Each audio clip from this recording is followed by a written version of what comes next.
Welcome back to the J&A Homebuyers channel. Here we talk about how to get deals done. That's right, we help people get deals done in real estate. And today we're going to be talking about seller financing. We're going to be looking at some of the pros and cons from seller financing, both from the buyer side and from the seller side. We're going to be talking about an example of seller financing to kind of answer some of the questions you may have if you're new to the concept.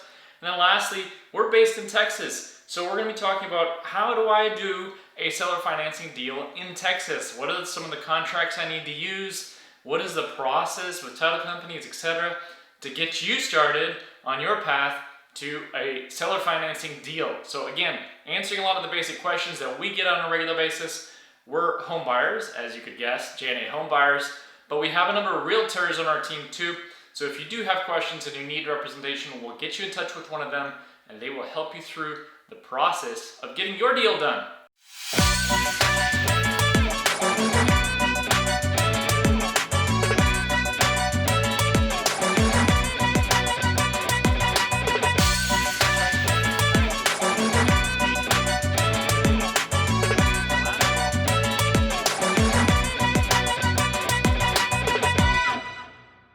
So how does this seller finance thing actually work? Well, it's quite similar to a regular transaction in terms of your title and research of that things, but when it comes to funding the deal, it's actually very different, right?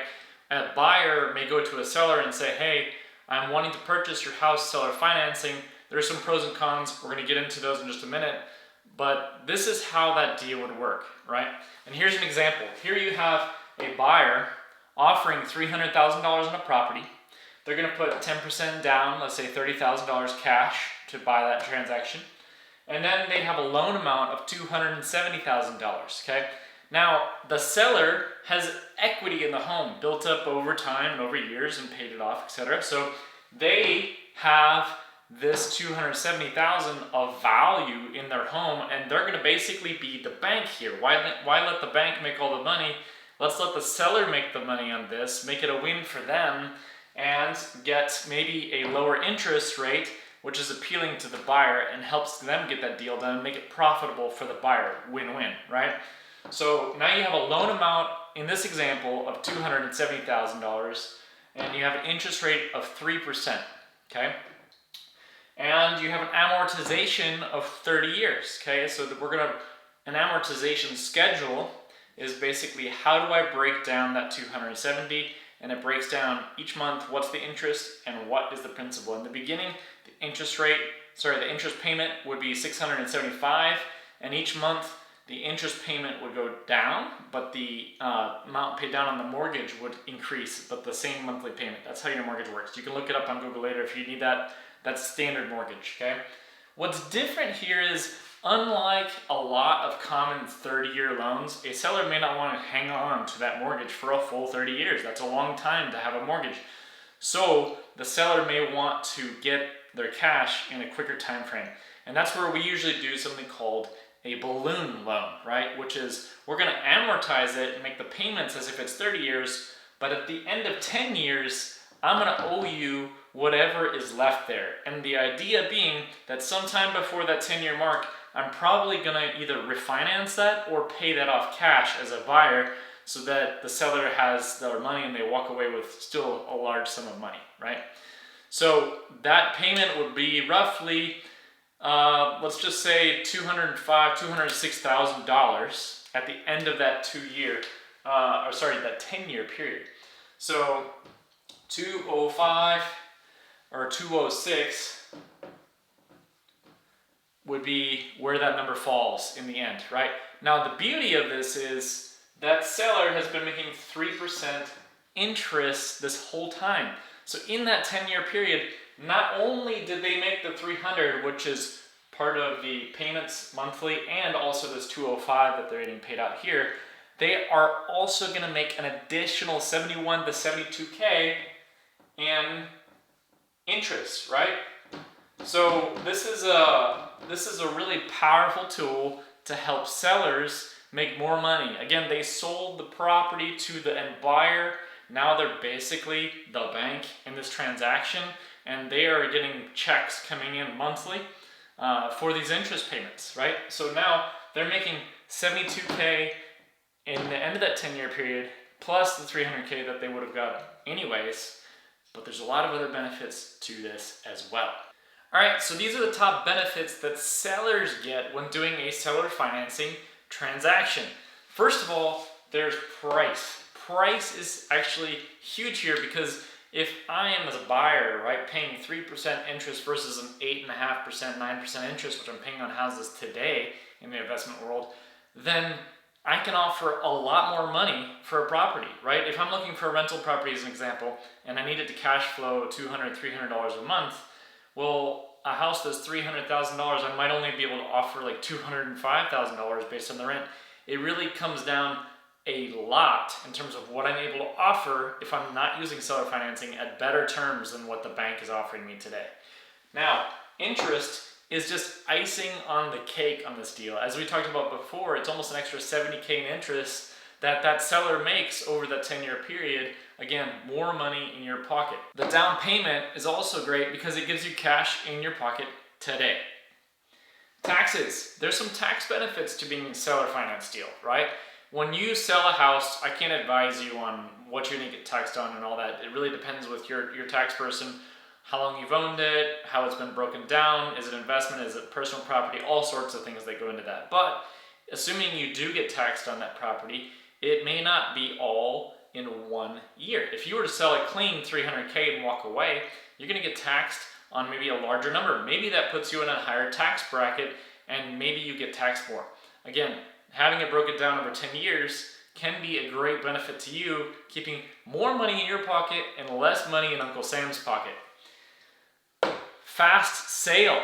This is cool. Banks take oftentimes 30 to 45 days to close on a property because they have a lot of red tape and things they need to answer on their side. This can often be done within a couple of weeks. It's really not that complicated to do. It gives you passive income that's coming in relatively risk-free because it is backed by an asset, and this is huge. So in other words, if something did occur, that buyer is going to lose their down payment. That's a lot of money. And of course, they're not going to go belly up right away. It's going to be over a period of time. They're going to have a ton of payments that are making you thousands of dollars of payments that they're making you in principal and in interest, and they don't want to lose that equity, right? So if something did occur, at least there's a lot of equity in the house that you would immediately get all that back, and you could go resell that property to somebody else in the future. Negotiate. You are the seller and you're doing the buyer a favor. The cards are in your court.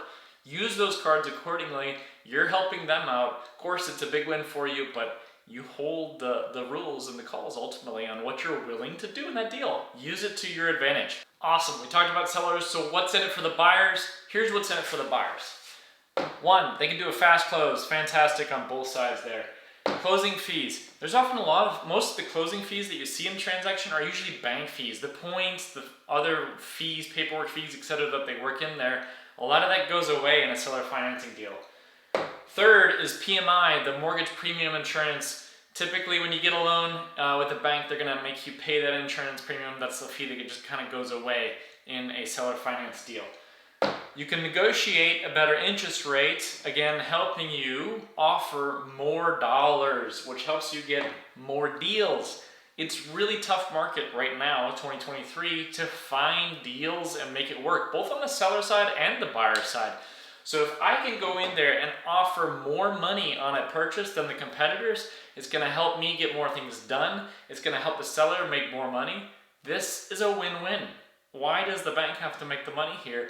The win-win is between the buyer and the seller now with a lot of these benefits. So this is a fantastic opportunity, but how do you do this in Texas? All right, in Texas, you have what's typically called the TREC contracts. And I'm going to give you an example of a 1 to 4 family property. We buy houses, multifamily properties, multiple units as well, but we're going to use a different contract for that.